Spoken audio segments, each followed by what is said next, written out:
Thank you very much, Zoe. Yeah, it's been a pretty amazing season so far. I think we had the first match of the season, Matt, so being able to top it off here with the last one feels pretty good. Thanks for joining us, of course, ladies and gentlemen, for two teams with huge aspirations in the postseason. The Outlaws are already locked. They're in a pretty decent spot. They don't have to compete in the play-ins.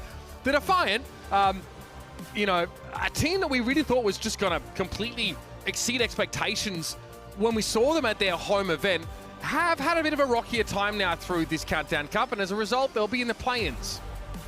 Yeah, and look, I mean, they have a very talented roster. You think they have a good shot in the play-ins. I think you probably talked to some of the people around Toronto Defiant, they probably thought they were going to be in that top 6, like locked one of those spots, right? They thought they acquired enough talent to probably break in there, and I think on paper they did. I know Hotba, I think, has been a great addition since he's like really taken over the tank role, right?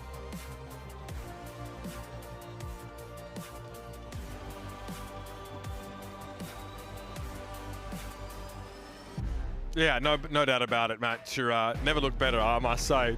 The wind has changed on you. Here we go. Here's your Houston Outlaws team. Now, you know, if you poke around the stats a little bit, don't do it if you're a Paris Eternal fan, but, you know, I had a little bit of a poke around, and Pelican still holds the record for the highest amount of damage per 10 out of anybody with 500 minutes plus played. So that's a big deal, and he's going to look to continue to do that here in this kind of matchup. We were really high on this team after what they were able to do to the Dallas Fuel at their home event.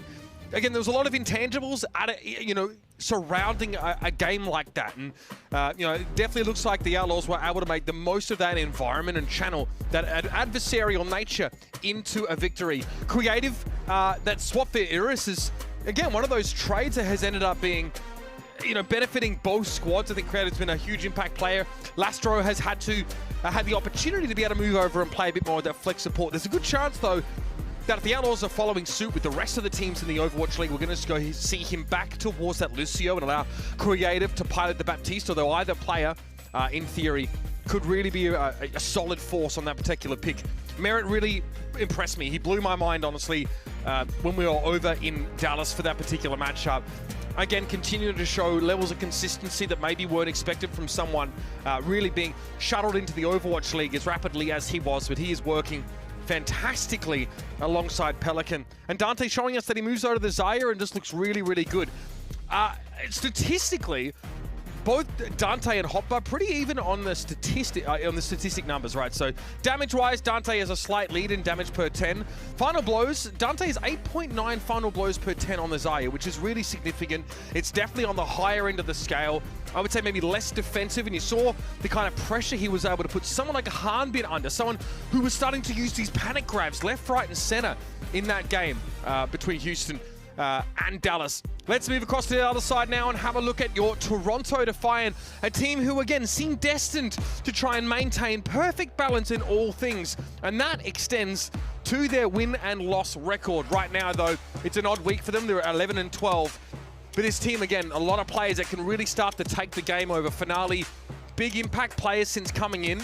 It's a little interesting, I guess, that we don't see, you know, although when a lot of teams are trying to field Genji players, Finale, we knew generally as more of a tracer aficionado, but coming alongside Hisu here, he's looked very, very good being rotated back into this lineup. And not a whisper about Muse, since Hotba has come in here, and he's in the perfect meta to show his particular skill set, of course, and that is primarily that Zarya play. Chorong and Twilight, we've sung their praises on multiple occasions here. But again, like as it's sort of been talked about, I think, you know, Toronto are dealing with some sickness at the moment, so a couple of their players still on the mend here, and that can definitely affect you when you're going into games like this. I think Scott pointed it out on the desk. No huge implications in terms of the postseason. Matt, welcome back here. We're talking Toronto Defiant. Talk about the Defiant so bad that my entire computer just exploded here, and you know, now I get the opportunity to. But look, opportunity to get to 12 and 12, right? That would be the definition. Now that does kind of calls the mid. I actually think the Toronto Defiant are better than that, but that might just be me. I actually kind of like this roster a lot. That I think in the playoffs they're a pretty scary team. But you know, in this matchup, I think for me, I don't know what you were saying because I was gone.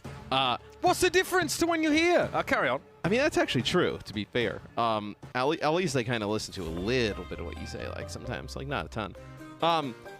But I think it's a little bit of a toss-up, right? Because it's like, what, the Outlaws, they've already kind of like secured their spot. Like Toronto, we know where they're going to be. You know, do you want to get 12-12? Just kind of say you did it for the Outlaws, like, you know, just trying to give yourself a little bit of momentum. You've said nothing of substance since you came. I mean, what is going on with this match, though? I mean, you know, every match. Listen, Mitch, every match matters, okay? Right? This match matters because one team is going to get a win. And another team is going to get a loss off of this one. I can't believe you're getting paid for this. So there's going to be a team that's going to win this match, Mitch, and there's going to be a team that's going to lose it, all right? Oh, God. Oh, help. Okay. Yeah, look, the Toronto Defiant, like, you're right, though. They're looking forward to this matchup with the Washington Justice, who are kind of scary to go up against in the postseason, right? Teams don't like sort of picking them unless you're kind of Dallas, and Dallas regretted that decision pretty sorely, I think, over in Toronto, you know, against that Justice squad. So both of these teams, what links them together is they both got absolutely wrecked by the Florida Mayhem this week. 3-1 and 3-0 respectively here. So both teams are looking to bounce back. And well, again, like you mentioned, Matt, that's basically the extent of the implications in this head-to-head. I think Toronto has a little bit more, like, you know, players under the weather, right? Like a little bit, you don't want to say like an excuse, right? But like a more valid reason to lose to like the Florida Mayhem. Also, the Florida Mayhem could just be playing really good. Where the Outlaws, right? Like this is a team that, you know, is at full strength, you know, operating in a meta that you think they could be successful at, right? With the players that they have. Where their loss is a little bit worse to me. Yeah, I feel that. Chorong is able to find Barrett, actually, at the start of this round, right? A really exciting player to see move across from playing Lucio, where he was also really aggressive and there was a lot of skill expression in his playstyle. Hopper there, going to be desuited as he tries to get away from Creative. Toronto start with point control on virtue of Merritt being out of the picture early in the round, but that looks to be rectified pretty quickly. And I'm surprised that they're not going to just play Hotba on the Zarya. Like, trying to play the Diva into the Zarya is so difficult.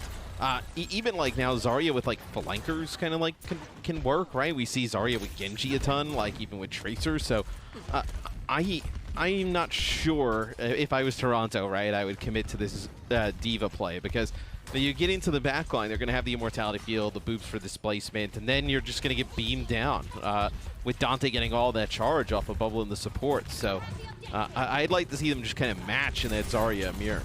Yeah, isn't that comp a little outdated? We were seeing this like a couple weeks ago, right? Team starting to move away from it. I think Finale actually buffered the potential knockback by dashing forward there, but Merritt's able to finish the job. Railgun made it so Finale would die to the disruptor shot. I'd also say if you are the Defiant, there's less reason to like show what you possibly could play in the play-in rather than like, you know, the Outlaws, by the time they get to the playoffs, right? You know, you have Rico in the mix and whatnot. Like, you know, the compositions they're going to be playing are completely different, right? Right. You know, when we go into the play-in, it's going to be the same exact patch. So do you want to show your opponent in the play-in like what you're going to play or plan to play on these exact, you know, maps and whatnot? Especially when this match doesn't really impact your seeding at all, right? There's really no reason to commit to play that exact way. Big EMP here as Toronto hold on to a large number of those ults, and Finale not able to finish the Immortality Field, but Hopper is going to be there to get the job done. Pelican forced away again by Chorong, who seems to really have his number, keeping the Defiant in a position to accrue more of this capture percentage.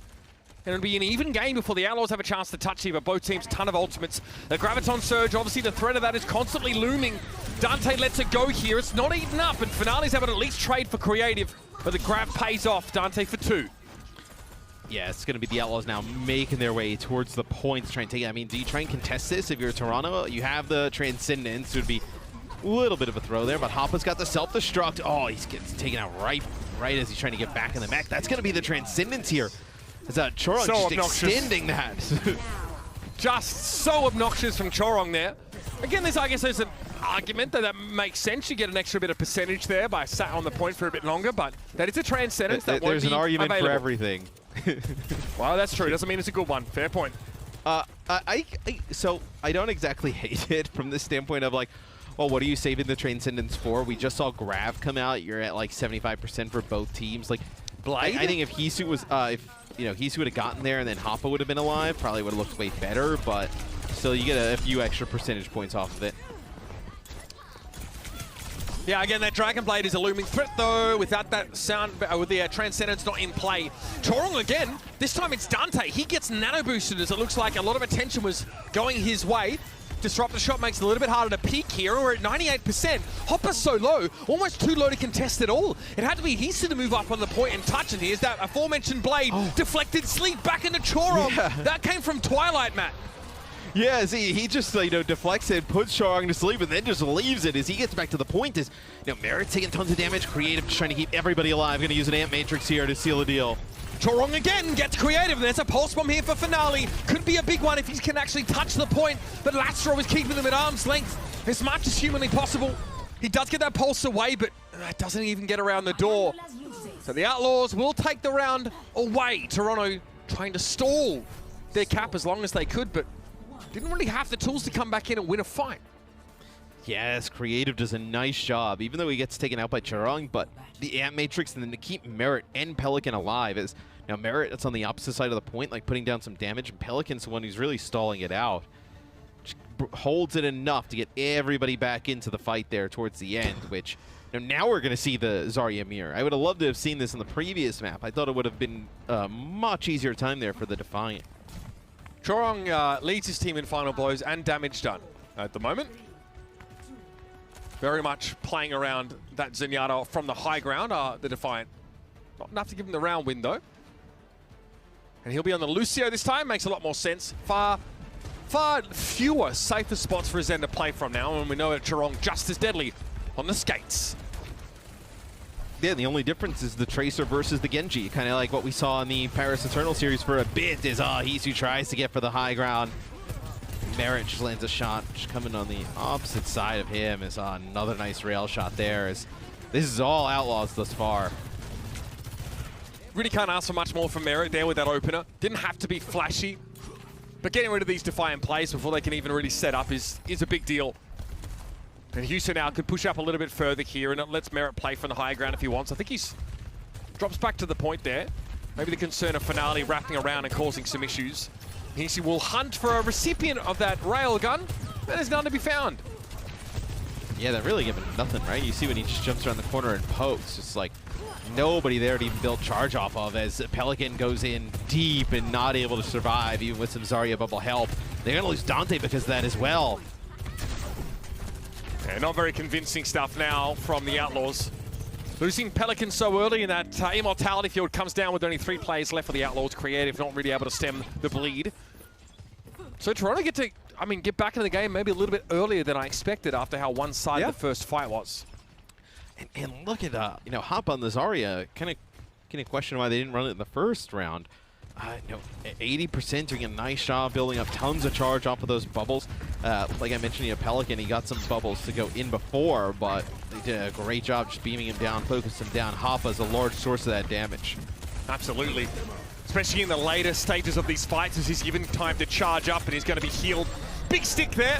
Immortality field has to come into play, but Hisu, Pelican traded out, and Finale cannot get back up that hill. Lastro with an environmental kill. Now putting the Outlaws in a great position to go for the jugular. They'll flip the point. Sound barrier applied to 3 players. This now turns the fight around completely. Dante barely able to escape here. Hoppa looking frightening. Late fight Zarya, just like we were foreshadowing there. And Astro has to boop him away from Dante to keep him up. Now they're going to work their way back towards the point, but Dante's got to build up some type of charge here as both bubbles just use the first, and now a long-range grab there on a Hoppa. Oh, that's pretty brilliant. Immortality field is rarely going to be enough in situations like that, and Dante got that charge very, very quickly. Still, the point's not flipped, though. Toronto doing a good job against stalling, but this is just reminding me of the previous round. This is round 1, yeah. Yeah. This is just kind of how round 1 went.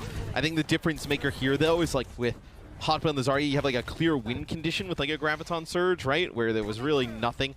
I guess Hisu's EMP there in round 1, but didn't really even see great use of that, where now Houston, you think possibly can rattle off a few fights in their favor, right? Blade with no beat on the other side. And then Merit has been so good in the Sojourn all season, one of the better ones in the league. I think able to hit at least a shot with that overclock. Hisu now has a chance to try and show up his opposite number. Fair bit of that went to giving Dante some extra charge.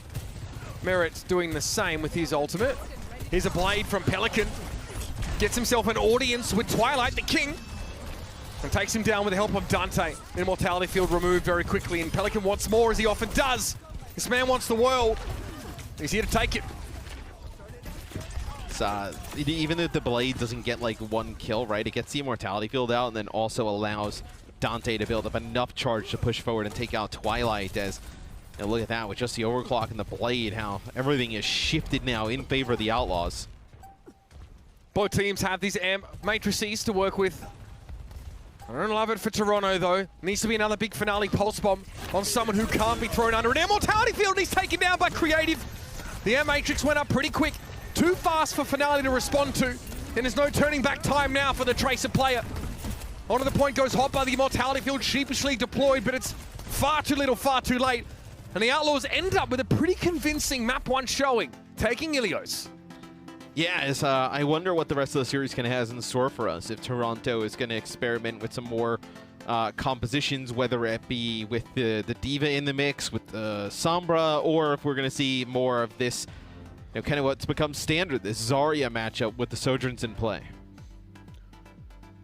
Yeah, a rough start here for the Toronto Defiant, looking a little green around the gills, but Houston relying on the pretty standard superstar names to propel them forward. Dante looking great. And Pelican with 8 final blows over that particular map, helping take his team to victory. Good start for Houston now, as they want to make a big statement, as they're going to take some time off before the playoffs.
Please don't let me in. Please don't let me into my zone. I just need some time on my own. All these people trying to get a conversation. You can conversate to that tone. My gut, I on that throne, yeah. So I'm never alone, yeah. All these people trying to box me in. I'm in whether it's on, yeah. Now they ask where I'm at. Making hits that line back. I'm MJ, I'm 2-3, man. I just need some time back. I'm zoned in like defense. My life gone, no recess. But I live my best one, so I got no regrets. So I'm gone. Finally back in my home. I'm working like so much. They swear I had me a clown. Can't answer my phone now, just leave it there at that tone. Ballin' can't beat me up, cause I'm back in my zone now.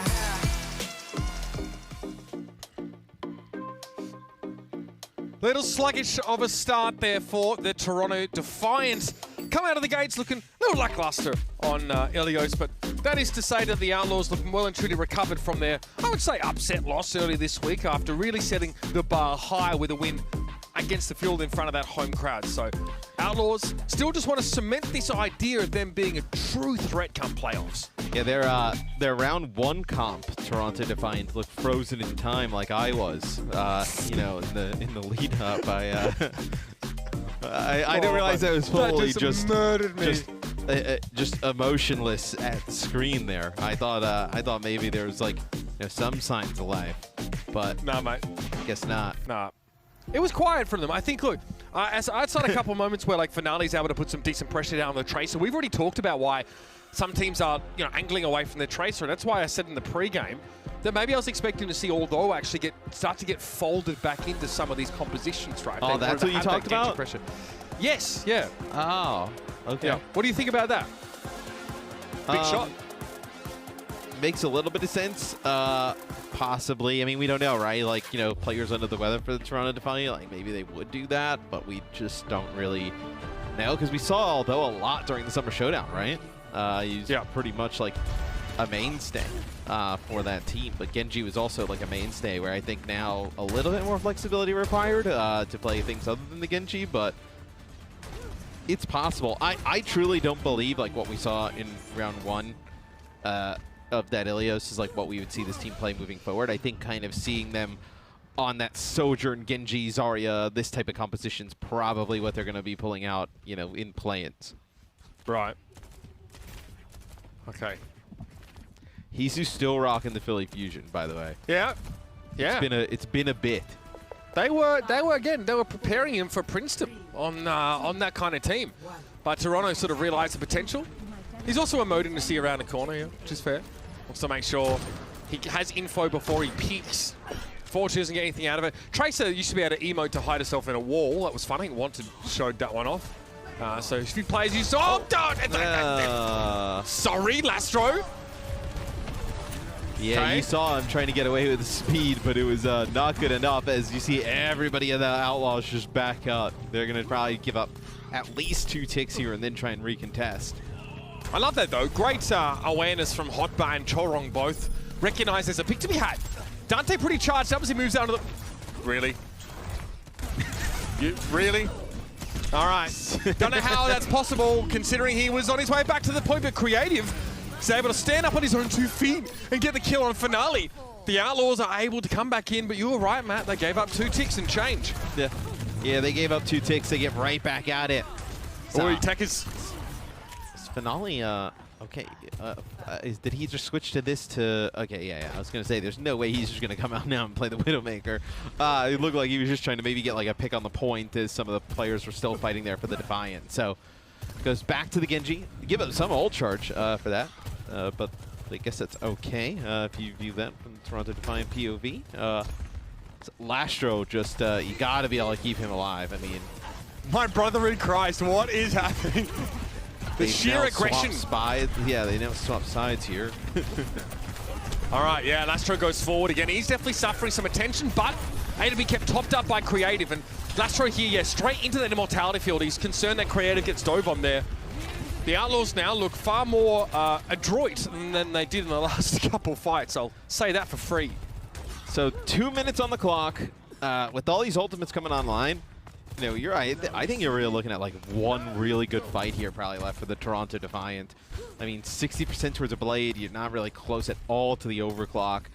As you're working against the clock, really got like one, maybe two really good attempts at this. I think this one coming up though, you know, you end up using your grab. It's probably the best one. Immortality too late. Now that gets dropped down, and Hisu's able to punch run through Dante before. The Outlaws have a chance to keep him up. Yeah, do you beat and try and fight this City of the Outlaws? They have yes. Matrix. I see, but again, that's still a little late. Lastro only really just got that though, so fair enough. Merit's able to come back though with the overclock. Can he make the difference here? So much pressure being applied to Hotbar, and Pelican's Blade gonna be the difference maker. That's huge. Getting Twilight as well. Finale trying to make the play here. Pelican avoiding the Genji as much as he humanly can. He's so low and he gets burnt down by Dante, who is the sole survivor. As the smoke clears, he stands among the wreckage and Creators back to top him up. The grab late to get Hisu. That's just mental.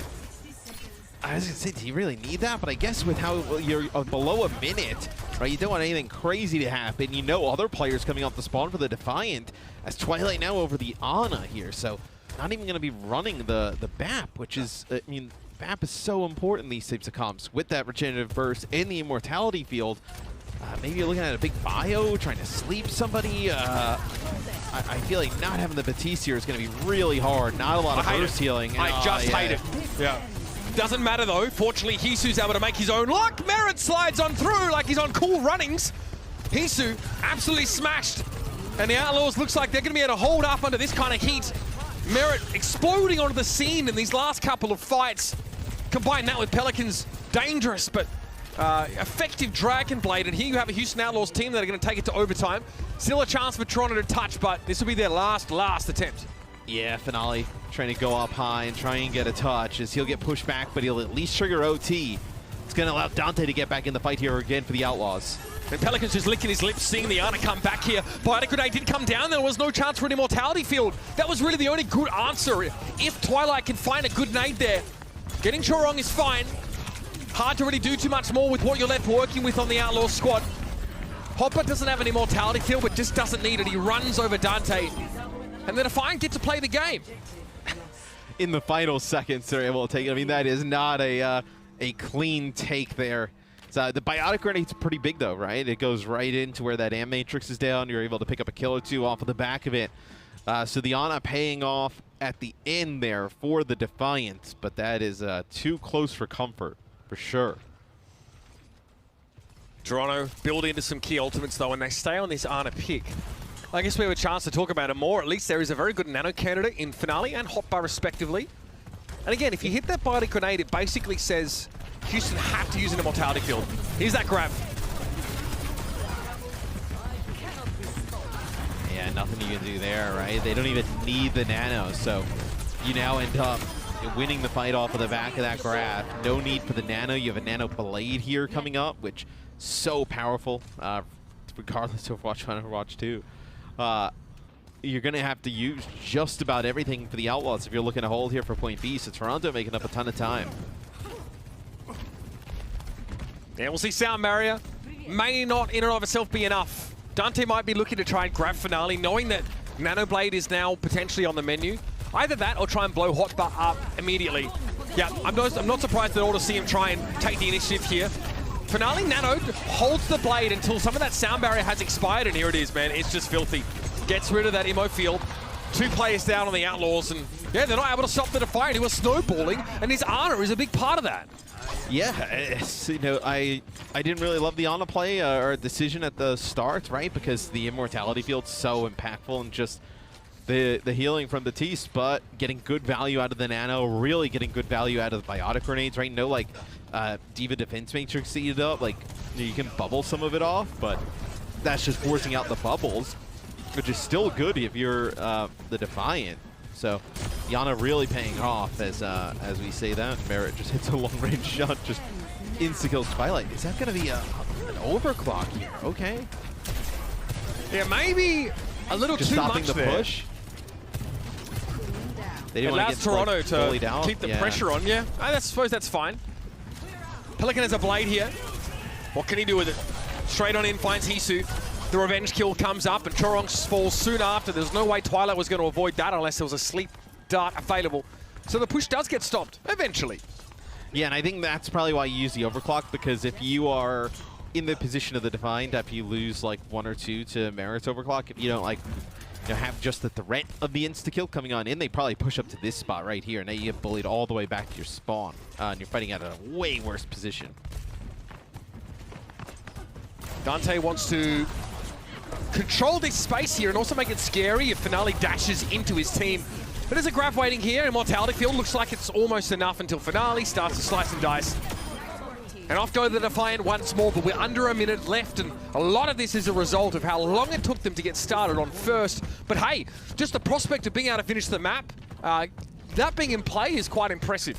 Yeah, they made up a ton of time after that, right? And now you have the opportunity for a Nano Blade here at the end. Dante's probably going to have to grab that.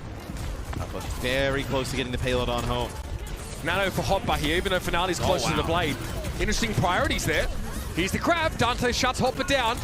But still a good fight for the Defiant. His air matrix forces Finale, though, into a defensive posture, and Dante's able to punish him after the fact. Here he pushes, we disrupt the shot on the point. Creative should be able to keep Dante healthy, so Toronto have one chance to have what may resemble a fight, but it'll be scrappy at best. And you just see how strong the BAP is there with Dante, who's got the bubbles, but being able to keep the Zarya alive, the immortality field, that ultimately allows the Outlaws to hold on and prevent the Defiant from completing the map. So, pretty good offense after point A from the Defiant. Given kind of the time constraints they were dealing with, really good offense through point B. And then there at the end, really, they just have one great shot at it. I'm surprised they didn't save the Nano for the Blade. Kind of let them out of the door a little bit and then go with the Nano Blade, because Hoppa, still would have been pretty charged up, pretty healthy there, right? So, may have been a decision. Could have thought about. I think they're worried that he dies potentially. Right, losing him at the start of that playing fight. that far up. Yeah, I just thought it was interesting given how Finale just cut through all the defensive resources right when he got that Nano Blade, and that's kind of what that combo is designed to do. You don't invest two ultimates without expecting it to be able to ignore, sound barriers and immortality fields and the like. Toronto, I still honestly think they'd be disappointed with that result. They made up so much time in that second part of the map that really the prospect of being able to complete the map, get 3 checkpoints, starts to materialize there, and as their expectations shift. So I'd be a little bit annoyed here, and it never feels good on Kings Row, being the kind of map where you sort of can't finish the map. So see what the Outlaws do here. The first couple of fights are really important. Want to point out, obviously, that the Defiant, they go back to the Baptiste here on defense. That immortality field is just so powerful. It really helps Hotbar hang around far longer than he otherwise should and get value out of that charge, where sometimes he might just get blown up at 100 charge. Yeah, the Ana seemed to be like a last-second, last-ditch effort there from Toronto, because their offense was pretty much spiraling out of control. And then once they kind of took it, you're close to that Nano, you just kept on rolling with it. But the BAP is definitely the more preferred method amongst both teams. The Outlaws, they just speed boost right onto the point. They're going to try and bait the Defiant down into fighting them. Hisu cops that one there. He's very, very low, and there's a lot of pressure on Twilight to keep the Defiant standing here as Pelican hides behind the TARDIS for a brief moment. Good bubble time from Hotbar. That makes Pelican a little bit afraid here, and Toronto able to bully the Outlaws back away from their checkpoint. Yeah, you kind of saw that one coming, right? When Creative had to use the immortality field. Pelican and Dante both basically dead at that point and not able to heal them back up. So once you lose Dante, it's just nothing you can do there, especially with Hoppa alive, as you see how much extra damage Hoppa gets towards the end.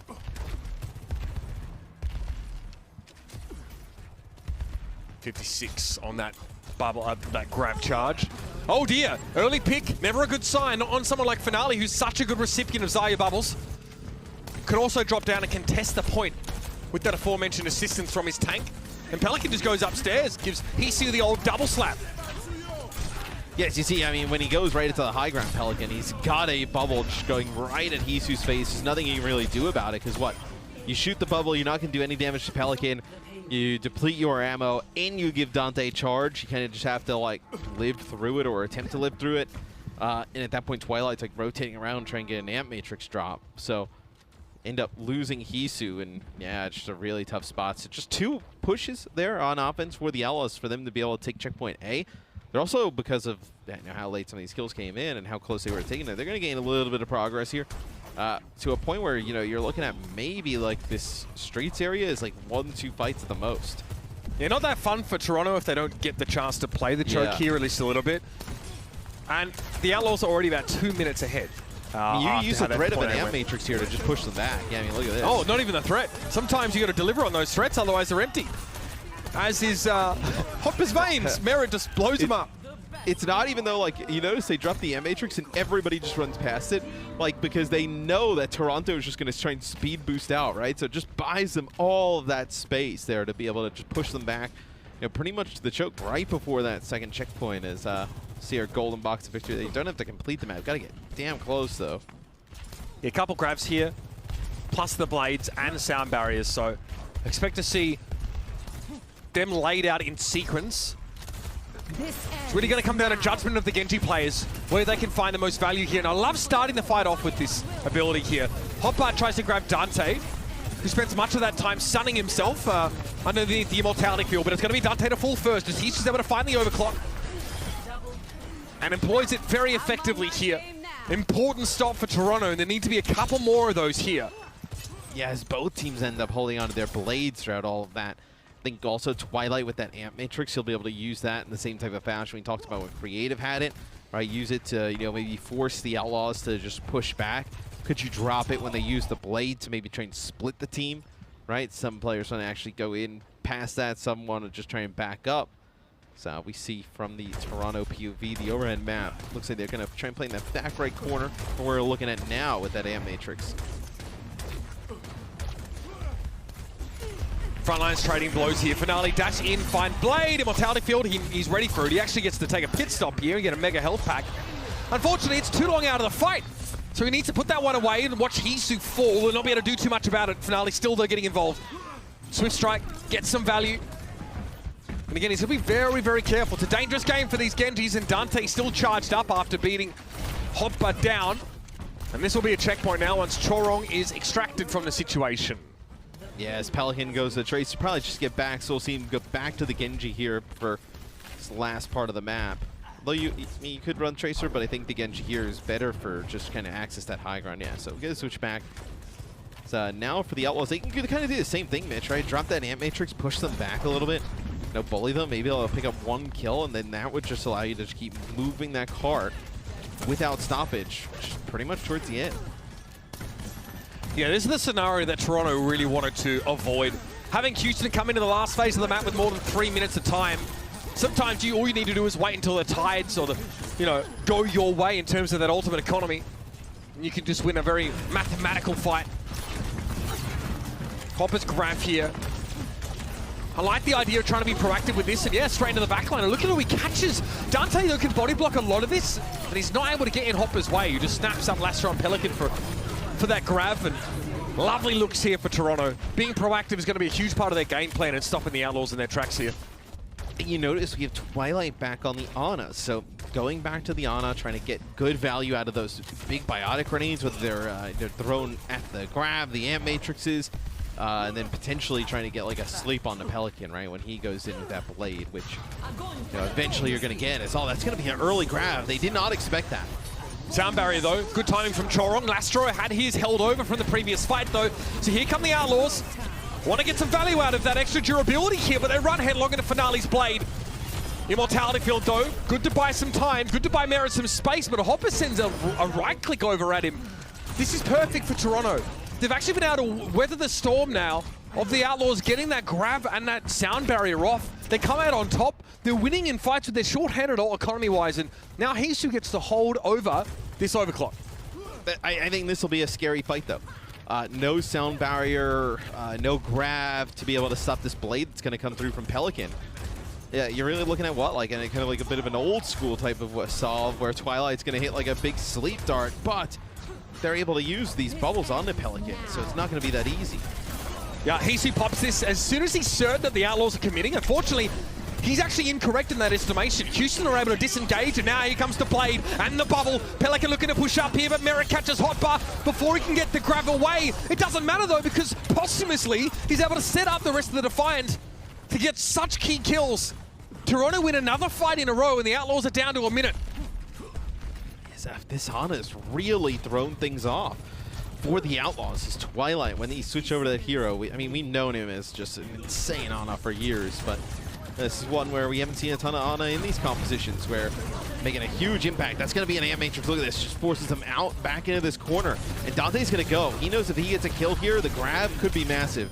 Too deep, goes too far. Grav at least gets used and thought it caught Twilight there as he tries to run back to his spawn. But the Outlaws have to get this done without Dante, and that is a tall order. Finale has deflect up at just the right time, so Merit has to be patient here. Then a Zarya bubble comes in. So hard to work this Genji down, and Twilight has a grab, and there's a sound barrier now up for Chorong. The tides are turning against the Outlaws as the Defiant hold their ground. Oh, man. A double support ult here for the Defiant here towards the end. Finale also going to probably end up getting a blade. Dante goes to Doom, then goes back to Zarya. So who's going to get a touch here? Is it going to be Pelican? Hodba absolutely beaming right now. And yep, Pelican gets caught in the crosshairs. Is there anyone in touch? No, Twilight's here just to make sure that's not even an option. Great defense from Toronto in the last part of the map. The ult cycling, sublime. I don't know how much the Ana pick really factors into that. But when Toronto knew they had an ult advantage, or at least an ult that could be effective to get a quick player advantage, they just use it straight away. Huge fan of how Hopper controls the front line in this head-to-head, man. He is elite at this Zarya. I do think the Yana was definitely impactful, whether it be the nano boost to keep Hotba alive or with the Finale blade, and then really those biotic grenades. You know, really impactful. No way for the Outlaws to dodge those, and they want to get value with that amp matrix. Series is tied here at 1 apiece as the Defiant seem to have shaken themselves from their stupor, and now they're ready to play. Don't go too far, everybody. It's map 3 next on the docket.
Well, just maybe this is what a literal champion will give you.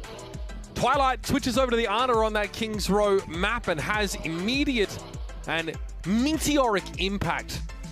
Pretty insane healing over the course of him playing that, but again, 10 biotic grenade kills set up there, which is pretty ridiculous. It's under 10 minutes of play there, so yeah, that's insane. Yeah, I mean, every time they would drop that Am Matrix, he would just fire a biotic grenade in there and connect with 2-3 players, and yeah, you see the impact of it, right? Forces them. How as much you want to use that Am Matrix, right, to force the other team out of position, though you kind of have an idea of where everybody's going to focus around, group up, right? They want to be around there to kind of get value out of it, and just landing those big, easy biotic grenades. Now, is that something you can play every single map? Is it something a lot of other teams can play? Probably not. But Twilight, just such a sick Ana player. Yeah, again, you know, during the sort of the Brigitte meta, obviously around Junker Queen's rise, Twilight has less opportunities to, you know, engage in this form of skill expression. But between the Baptiste, obviously, if he can ever get his hands on the Zen, normally Chorong is taking the spotlight on that, but his Ana is still absolutely incredible. It's top flight. And it really shows there as Hotbar also has a fantastic map on the Zarya. 22 final blows, 10 deaths, leads his team in that former metric, and helps Toronto get over the line as the Outlaws look like they were going to just ruin Toronto early. But this is kind of what I like when we talk about this Defiant team. I feel like everybody is so split on them, or kind of feels one way or another. Like, so some of their losses have been kind of like, you know, head scratchers. Like, wait, what? But they have beaten a lot of good teams throughout the season. So it's like, although they may finish like 12-12, like how many of those wins are like what you kind of categorize as like really like high quality wins, right? Well, they 3-0 Houston at their own tournament. That was a pretty sick win. I mean, they may be better, I think, or slightly better than kind of what people expect. It just seems like a team that everybody is just so split on. Yeah. You know how they're split? 50% on one side, 50% on the other, Matt. So we're going to see Zarya down there on the ground with the Brig up there on the high ground to protect, I guess, like Twilight and Hisu here, potentially. Don't really need the speed on defense, and you're kind of like, well, Zen's an incredibly easy dive target. You still also need some type of, like, support sustain ultimate, so if you're not going to play the Lucio, you're going to need either the Zen or the Brig, so you opt to go with the Brig here. Well, it's an emphasis of high ground control, I think, right? I just don't feel like the Defiant want to allow Houston to get up there at all. And the Brig just really punctuates that point.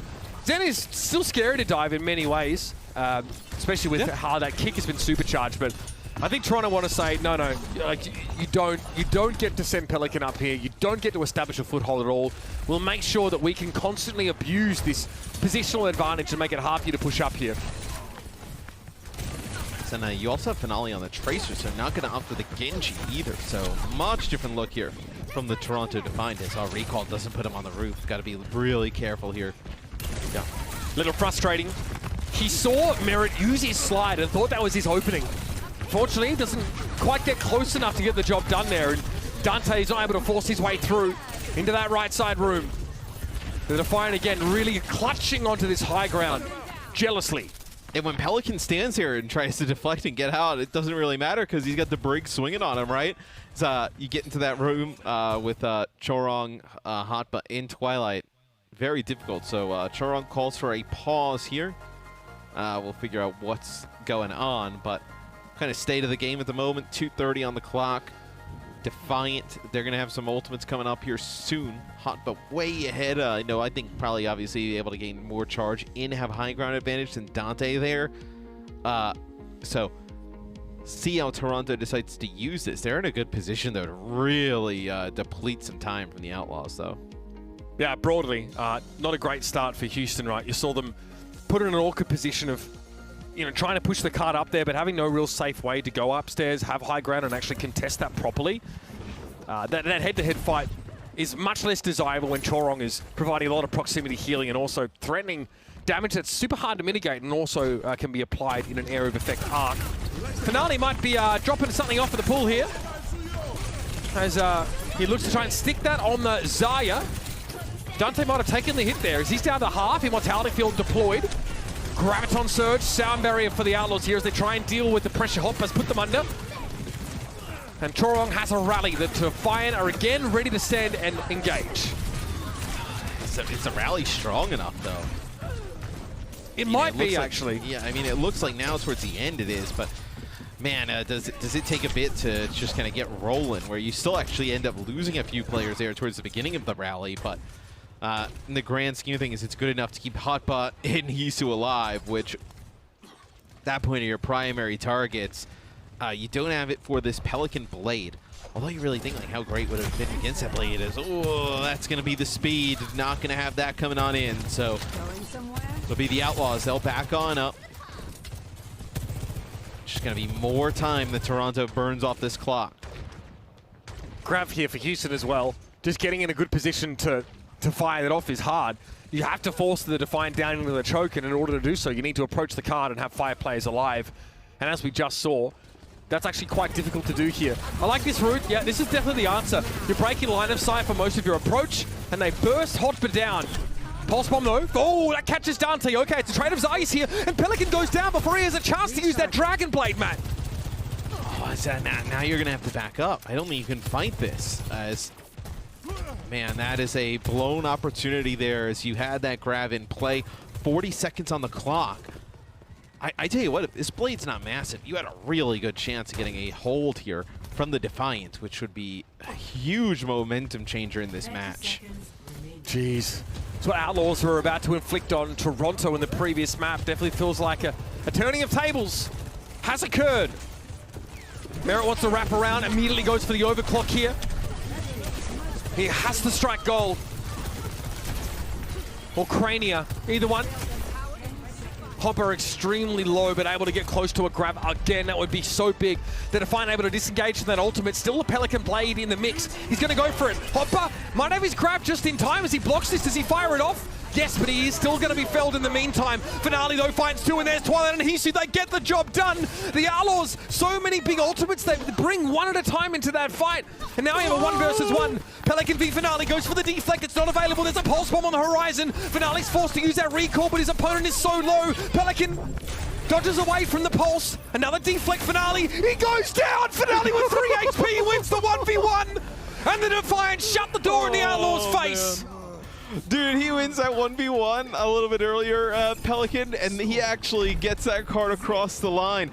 But I tell you what, though, the grab from Hotba, it's like a desperation grab, but he connects with a few players, and they're within line of sight of that amp matrix they have in that back corner, which is just, let's chuck everything at it and see what happens type of play. Is Toronto gets a hold, man. That is huge for the Defiant. Oh, man. Down to the wire. A true 1v1. I think less than 10 health for both players. Desperation showing, but Finale able to hold on. Reinforcements arrive in form of the Wrecking Ball, apparently. But that is enough for a monumental hold here against the Houston Outlaws. And like we said, we questioned, okay, what's the brick for here? Chorong making a switch. You didn't see how hard it is for the Outlaws to get a grasp on any of that high ground. You know, they group up, they're eventually able to get the cart far enough into the choke that they can, you know, take the sneakier way through, but they lose so many minutes just trying to approach. Really impressive. Small adaptation from Toronto there, Matt. Yeah, so the Outlaws actually, Mitch, they'll come out here with Dante on the Diva, and then they're going to have Lash on the Zen, so they want to actually play a little bit more aggressive here on this high ground. But if the Defiant can, one, either speed and just kind of like force fights, right? Or just play cart and force them to actually have to come down and fight that. That's where I think the Defiant are going to have a big advantage in terms of the comp matchup. All right. The Defiant get to, for the most part, circumvent the annoying high ground positioning by using the TP. Hopper being respectful, though. He knows that he fundamentally has the upper hand against Dante, who can't stop any of this damage. But he doesn't want to get ahead of himself, and he wants to make sure he's ready to peel back in case Dante goes aggressive. Slow and steady here. Finale losing out on the card. He'll need to go back to spawn potentially to get his health in order. And Hopper just trying to make sure he's not caught in the open with no bubbles. Yeah, but look at Dante. I mean, what does he do? He has to back up to the rest of the team, and it's just Hotba getting charged up, just pushing them slowly back. So eventually, I feel like this comp is just going to break here from the Outlaws, right? Yep. Or bend enough that the card just gets through this choke and the Defiant get what they want either way, right? They don't get it out at the end of a winning fight per se, but look at them now. They've been able to slowly scale up their control of the map. Now allowing Hopper to wrap around, try and put Dante back to the wall here. Finale and Pelican working out the grudge that was fermented in that previous 1v1. But Lastro's gone down early here, not a great sign. Dante trying to close the gap on Hisu and he gets there. Hopper has that bubble, but Dante is healthy enough just to dive and say, damage be damned, I'm going to get in your face and try and find the elim. Yes, he gets the nano boost, and D.Va, one of, if not, I mean, in my opinion, the best duelist in the game right now, regardless of role, with the nano, able to take out Hisu and then push up, but Pelican getting low, yeah, they're going to come back and try and fight this. Like, there's going to be no delays. Hisu's going to have high ground, you're probably going to have some cart pressure, yeah, you're going to get him moving a little bit. Look at this, I mean, Hoppa off spawn, he's going to have that grab, he's going to have an amp matrix to shoot into. Creative on the Ana. Pretty famous pick for him. Transcendence forced it maybe a little bit prematurely there as Hoppa is threatening. But despite that, I don't think there's much the Defiant can do about it, even with that amplification matrix in play. So a minute 47, back to the drawing board. Hisu, another big pick. I was going to say they end up just giving it up, but Hisu finds Lastro again. As Chorong has the speed, so you're going to have, yeah, look, he's going back, he's getting Twilight, who's now back over to Ana, and going to get Hop in the fight. So what I think you're probably going to see is they're trying to set up that big grab with that biotic grenade in play. Finish off this map. Slow and steady for the Defiant. That's why they give up that earlier fight. They know they can come back and have the upper hand fundamentally. Grab will catch Lastro. Nowhere to go for the Zen here. He's caught around the corner and the rest of his team had to look on in dismay. Dante valiantly tries to keep his team alive in this one. Good juking, but it's not enough against 5 hungry Toronto players. And there it is, the Defiant take the lead in this series. Convincing would be putting it lightly on Dorado. Yeah, fantastic play there from the Defiant. Really dominant on defense, and then just playing the smart game on offense, right? You know, Hoppa getting deep into the back line, no opportunity for Dante to eat that grab. And they take a 2-1 lead. Great showing from Toronto, showing good patience and a great little spin-off on the defensive setup for the high ground of Dorado, playing to their strengths and to the map's natural advantages. Houston now starting to look like they're flagging a little bit. A second wind had better be forthcoming, otherwise they're going to find themselves on the receiving end of an L. Stick around, everybody. More from your last Overwatch League regular season match after this.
Don't miss the ultimate celebration of the Overwatch League's 5th season. Come see your heroes rise at Grand Finals. Tickets available for November 3rd and 4th, so get yours before they go at overwatchleague.com/2022/playoffs. Again, to remind you, this is our final regular season match. We have our play-ins, of course, next week, and then we're headfirst into playoffs. November 3rd and 4th, rapidly approaching. Oh, yeah. I mean, just get right to the good stuff after this, right? You know, the playoffs are always the best time throughout the entire year. Finals is going to be hype, right? I know having all of those teams come to Anaheim for the entire week, then us going into the arena, it's gonna be a sick time. Absolutely, that's really going to be a very suitable occasion for the culmination of a really exciting season of the Overwatch League, moving to Overwatch 2 and all the changes that has brought, the rise and fall of so many rosters over the course of this year, and then some that have been oh so perfectly balanced. The Toronto Defiant, again, are chasing that 12th win of the season to be 12-12. Now, I have bad news for those of you who enjoy symmetry. They cannot get to a 0 map differential, even with a win. They would be -1 at best if this is a 3-0 series. So just want to set your expectations now so you don't join me in freaking out. But really strong showing on Dorado. Absolutely impervious on defense. And they turned it around with a pretty sort of calculated, well-paced attack here now, moving, of course, over to a map that has had some pretty crazy Outlaws moments in the past. It is, of course, going to be Coliseo. Yeah, as see what happens here at the start. We've seen a lot of just kind of like stalls here on Coliseo, depending on what comps each team want to play. I think you see that really when the Hanzos come out for either teams, where the Outlaws don't expect them to play anything different than what we've seen thus far. The Defiant, we've seen some Ana play, we've seen some Genji, we've seen some Tracer. Hotba, after just kind of like a little bit of an early stint on the Diva with the Sombra in the mix, has gone over exclusively to the Zarya. So, yeah, I was going to say, Finale, the Bastion doesn't really go here on Coliseo, so we'll go back over to Tracer, which makes a lot more sense. Yep, something that he's just preferred over the Genji, which has definitely been a point of difference between this Toronto team and some of their contemporaries over the last few weeks. But it's still been pretty effective, especially with Finale's uncanny pulse bomb attachment ability. And we'll have the flankers dueling here on this left-hand side. The Defiant leaning more heavily into this piece of real estate than the area surrounding the bot at the moment. Finale there biting off almost too much. He's able to back away and get topped up. And I think, like, Genji versus Tracer here, right? Like, Genji can obviously go in and finish off those kills rather quickly, but doesn't have the same level of survivability as a Tracer, right? Being able to recall as Tracer, get the health back, the blinks, just superior movement. The Genji with that, the dash kind of just stuck, where I think you see a little bit of a safer pick, and as I say that, it'll be Pelican taking out Finale. I'm surprised the Outlaws don't realize that Twilight is like 1 HP and they don't try and dive him there.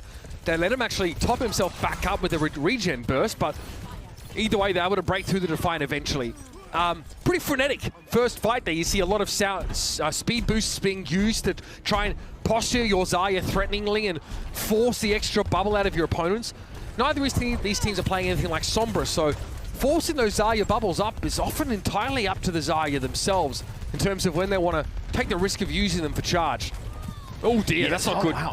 This is not good. There. Yeah, I mean, this is terrible. An Amp Matrix here from the Defiant too? Toronto, not really sure what they're hoping to do with that. I mean, it's so easy for the Outlaws just to walk straight on past it. And they're going to get well and truly under the bridge here. And Dante tried to boost himself up over the rock and ended up basically making himself one-shot. Got taken out there by Hisu coming off spawn. So you lose your tank. I mean, you can actually fight this. Yeah, I think Houston give up their chance at a checkpoint there, losing Dante. Yeah. A little frustrating for them, but still, it does mean that they get back to that position so much quicker. And if they're confident in their neutral fight, which, by the way, they haven't really had to spend any of these ultimates. Twilight switched over towards the Ana, crucially, as well.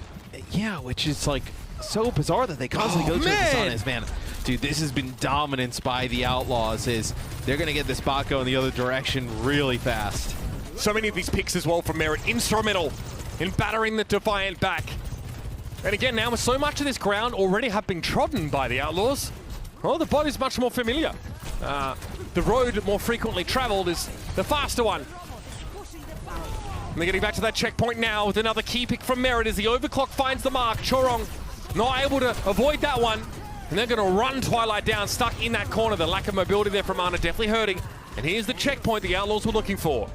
Yeah, you have both supports kind of trapped in that back corner. And now Finale go over to the Genji here. So just Merit just cleaning up towards the end. As I don't think you're going to be able to get a ton more progress here if you're Houston, unless you get like an early pickoff from Merit, because you'd think that like the overclock plus sound barrier combination be so strong being able to take it back. Blade here from Pelican. It's got to be a sound barrier, and here it is. Yeah. Pelican satisfied enough with that result, I think. Hotbar trying to charge it to the back line, but you can see Dante's done the same, morting Hisu away. But I think you foreshadowed that pretty effectively, Matt, just based on sheer weight of ultimates. The Defiant are able to stop the Outlaws here. Yeah, I mean, once the blade comes out, like, Pelican's not even intending to kill anybody with it, right? It's just forcing out that sound barrier. What'll be interesting here is how they kind of combat this nano boost. Without the blade, maybe it's the nano boost onto Hotba. It seems like that's kind of been the way that they've been doing it throughout the series. Keeping him alive, pretty important. I guess in some senses it mimics the impact of the immortality field on the one target, I suppose. Hotbar going to hit much harder now with Dante out of the picture. Who is going to stop him from beaming down his foes? This is very important for the Toronto Defiant now as we head to halfway through the round. Getting towards that first checkpoint, very, very important, especially given what they're going to be facing coming back from the Outlaws soon enough. This is more of what we've seen where Toronto's had success, playing stuff like this with really Twilight on it instead of the BAP, as Dante and crew just trying to figure out where they're going to fight from, right? Like, you have this top bridge area, you can kind of contest before the bot actually gets underneath, or you can kind of wait a little bit further back. So they use an Amp Matrix here and the Immortality Field right away. Healing on Dante, is it enough? Yes! Creative out to keep him standing. What a huge turnaround here. The Outlaws now in a decent position to brawl. The grab came in from Hotbar though, and it kind of makes that much harder. Huge involvement from Twilight's Biotic Grenade as well. Yep. Scary stuff. Yeah, as soon as that grab comes in, I was going to be like, oh man, is this going to be enough? Like, you have the Batiste or the Immortality Field just used a little bit earlier, so didn't have it again. But man, Twilight with another big Biotic Grenade. So everybody coming back from spawn. Dante will have a grab, and Lasher's going to get close to that beat. So probably going to have to give up a little bit of this if you're Toronto, but maybe you come back and fight with Blade and you can get the bot moving yet again. But pretty good progress gain from them there. Still in this one.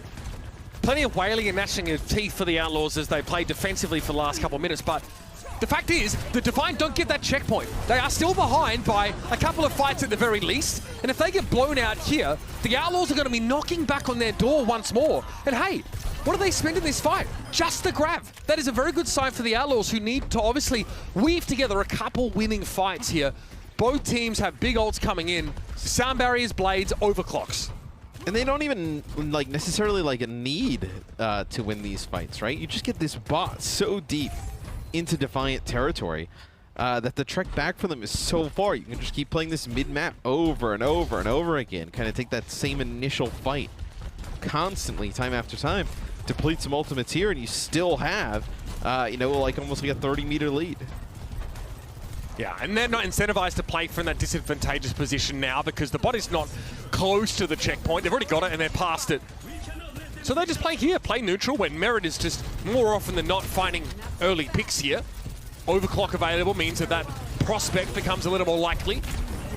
What's Finale hunting? Okay, no Ajax there for Lastro, but Pelican looks like he didn't get the sound barrier. Biotic Grenade instead, dousing him. Merit only able to find the one kill, but it was on Hotbar, in fairness. So who matches up against Dante? Tough ask here. Chorong and Co. eventually able to drag him down, but not without a large amount of effort.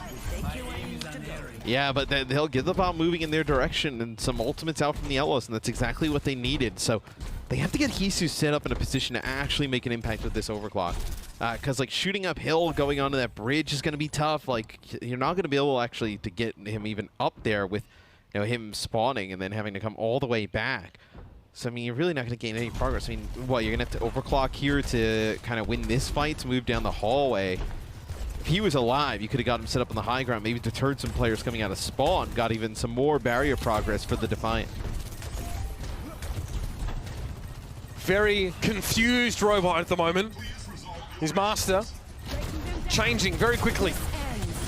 Here's that overclock from Hisa though. He wants to make something happen here. Headshot on Dante will drop him a little low. Pelican has not gone for the blade quite yet. Waiting for a lot of these ultimates to be done with. Waiting for an opportunity to penetrate to the heart of the setup for Toronto. Twilight are definitely a juicy morsel for him. So much healing output from someone like Twilight. Not only because of the hero pick, but also just the player. Patience here from Pelican. Yeah, I mean, you don't want to use it with, you have to cross this much space, right? How about now? Grab here, Hopper caught in that one, trying to go forward with the Nano Immortality Field. Dante, he still can't get away with it. What an important fight win for Toronto.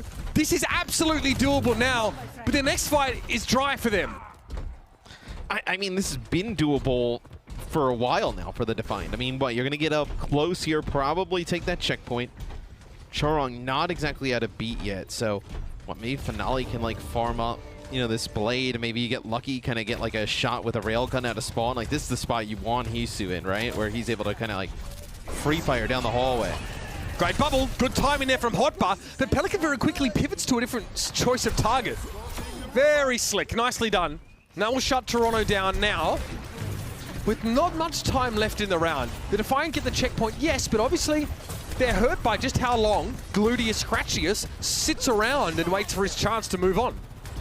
Yes, but another fight for the Defiant, and you get the bot going your way. You have a realistic chance, especially if you can hold on to some of these ultimates, right? The blade just came out, so you kind of have like a free beat to use. And then Finale here with a blade of his own. Okay, what's the choice of target? Nice Lucio. yeah. Lastro, no chance to get the sound barrier. That could be a factor in the next fight, though. Houston, good discipline here, not spending anything as they know that they're getting absolutely tossed aside like ragdolls. Oh my God, Houston Outlaws in final fights. Name a better combo. And for the Toronto, it was perfect. You couldn't lose any players late. You needed everybody to live. Pelican's going to go off of Genji, and he'll play Tracer here. As look at this, they get Hopper with a Nano. Dante's down, sound barrier comes out only for 4 though. This is big, creative. He's just asking for it inside that immortality field, and the bot's so close. Where are the Houston Outlaws? They can't even touch. Mera tries to get forward here, but he gets blown up in seconds. The Toronto Defiant are so close. Lastro's forced away, can't do anything about it. And it's defeat plucked from the jaws of victory by the Outlaws. The Toronto Defiant return to perfect symmetry. 12-12 as the Outlaws suffer another back-breaking loss in this week. They're definitely got a lot to work on heading into playoffs. And the biggest thing was Toronto getting that checkpoint before that final fight. You were able to then push up, right? They didn't have to use any real ultimates to be able to get the bot going back in their favor. And then what? You had you know, the ability to sound barrier. You had the ability to nano hotbot, get aggressive, push players back. And that early kill on Adante was huge. Yeah, fiercely contested series from both of these teams. It just feels like the Outlaws, they take some pretty brutal psychological damage on Dorado, and they look so good early on Coliseo. Just starts to fall apart, and it feels like the Defiant start to find their rhythm again. It's like a later round switch over towards the Ana, where Hopper has just a little bit of extra support, a little bit of extra backup. Not only obviously survivability greatly assisted by that Nano, but also means he can punch through that enemies are you just a little bit more. And that pick off on Dante at the start of that last fight changes the entire texture of how this map goes. It really does. And I think that's where you see like the Toronto Defiant peak, right? Where you think that this team can go, right? They beat numerous playoff teams, like teams already guaranteed in the playoffs. Throughout the season, they beat a team that's going, you know, guaranteed spot to the playoffs here today. It's just, can they get out of play-ins, right? There are some really like wild card scary teams there in the play-ins. I mean, their first team is the Washington Justice, who could be anything on any given day. Yeah. You just don't know what you're walking into there. But this is obviously a huge boost for them. They found a pretty comfortable spot here, and they're even actually able to go away a little bit from the accepted meta compositions and find success there. It's a great sign. It means that they can make these changes on the fly. We want to see an adaptable team, one that can respond to stimulus as the series goes. Let's talk about a player of the match here. Someone who starts off being the centerpiece of this team and basically carries the Defiant even though they lose that first map. Chorong is your player of the match. Moves over towards the Lucio. Serious big-time player here. And alongside Hotbar and Twilight, of course, making his Ana look incredible, Chorong he's a superstar, man, no doubt about it. Worth every bit of that purported price tag. Yeah, I mean, able to come up with some big kills. I know at times on the Lucio, I thought when he switched over to the Brig there on Dorado, played really well, trying to keep the Ana alive, and they were trying to play those types of comps. And look, I mean, they're playing a comp that a lot of other teams weren't playing or able to play, and able to kind of help his support in the backline. So I thought Chorong did a really nice job in the Lucio today. Yeah, great stuff and good looks from the Toronto Defiant in general. I think they showed some real guts over the course of this series. I loved what we saw from them on Kings Row as well. How they bounced back in this series is, I think they've got a lot to be proud of. Jokes aside, obviously, they're even in wins and losses here, but this is not a mid-performance from them at all, actually. I think there's really a lot that they want to ride the momentum of heading into the play-ins. And hey, they take on the winner, I think, of the Boston Uprising and the Florida Mayhem. The play-ins are set to be really exciting. A lot of teams that have the ability to rise well above their sort of quote-unquote ranking as far as the season's concerned. And I think with the way, the teams are in play-ins, I almost feel like if you were to replay, we'll have play-ins next week, and I don't even know where to even begin predicting who would win those games because they're so close. I actually even believe if you were to, play that tournament with those 4 teams, 3 or 4 times, you probably get, a bunch of different results. It's that open between these teams where I think Toronto, for them, I think probably just, kind of resting up, making sure everybody's feeling good going in next weekend. Because you see the ceiling that they can hit. They can definitely, if you look at teams in the play-ins, I believe they have the highest ceiling, maybe with the Justice, which is scary because it's their first matchup, to beat some of those top teams and rise to the occasion. No doubt about it. Looking forward to seeing both of these teams show what they've got in the postseason. And obviously the Outlaws have plenty to think about now as they have a quick break before they adjust to a playoffs meta. We're going to just want to take a moment to say, I think I speak on behalf of all of your commentary team at the Overwatch League. It's been a pleasure to bring these regular season matches to you. We'll, of course, see you in play-ins and playoffs, but for now, we're headed back to the truck to wrap this match and the day and the regular season up.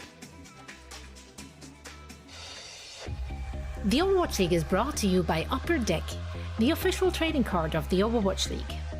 And by TeamSpeak, the official voice supplier of the Overwatch League.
Welcome to Watch Point Post Show, everybody. I'm here with Hoppa from Toronto Defiance, coming out from a win against Houston Outlaws. Hoppa, congratulations on the win, of course. But before we start, I did see on Twitter that the Toronto Defiant players are, you guys aren't feeling too well right now.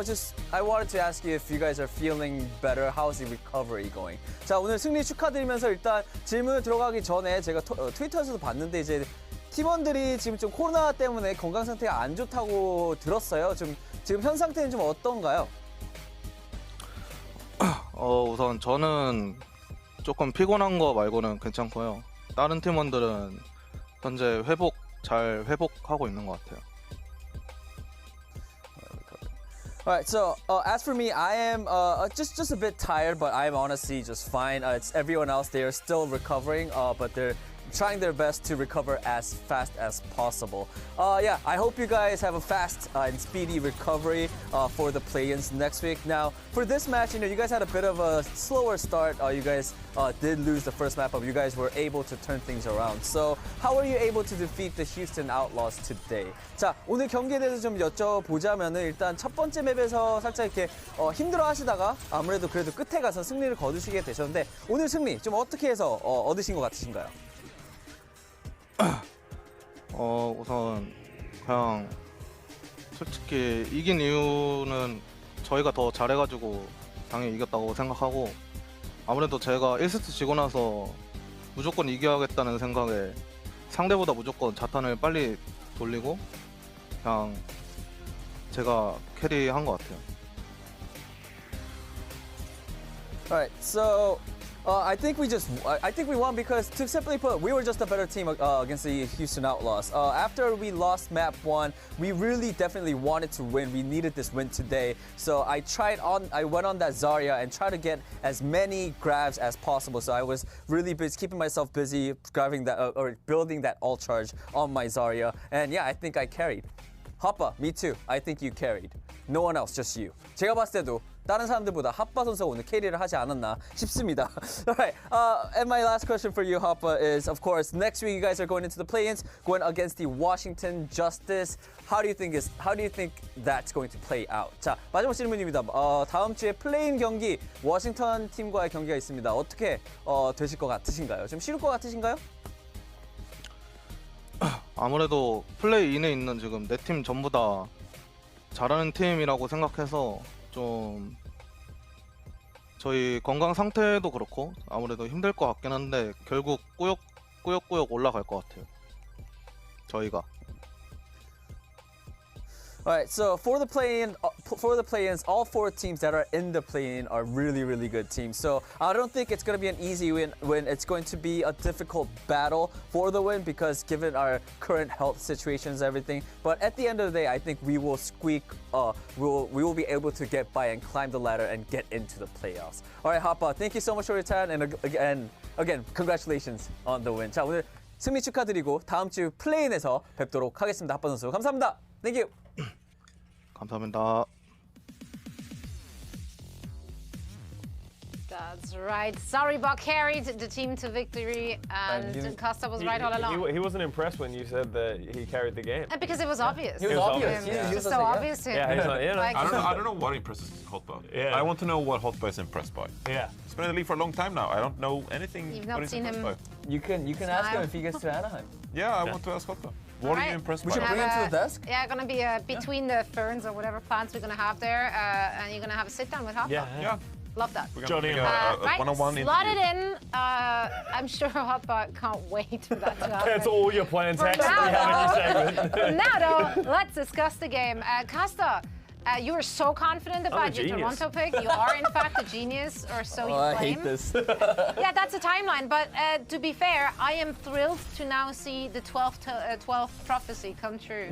Perfectly balanced, as all things in life Toronto Defiant are. They are perfectly in the middle right there. And, you know, they played a good game. They've been looking better in this meta, especially with the interesting look of having Twilight go over to that Ana. Sort of gives it a different feel, and it changes the dynamic of how you play in these mirror matchups, because you have that Biotic nade that really throws a wrench in a lot of strategies. Then you have the Nano Boost, and so you have all these adjustments they have to make, and they played very well around it. And we all know how great of an Ana Twilight is, but Houston Outlaws, just not really their weekend. I sort of spoke about it. I'm not sure how seriously they were taking these matches, as it didn't affect them that much in the grand scheme of things. But I'm sure they're disappointed losing both of these matches nonetheless. This Dorado was pretty brutal from them. They weren't able to get anything going. And then that Coliseo, that was their game to lose, and they unfortunately did lose at the very end. So maybe a couple of, ultimate usage, or sort of like the way that they were taking fights against Toronto Defiant, just a little off.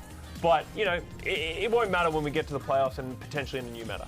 Reinforce, did you have the impression that Houston Outlaws are trying to win this game? I mean, yeah, losing sucks. So yes, I do think that Houston Outlaws wanted to win this game as well. I think were they as fired up as they would be for like a tournament match? Probably not. I could argue. But I mean, I don't honestly know the answer to that question. Houston Outlaws, though, I do think that like they're one of those teams that like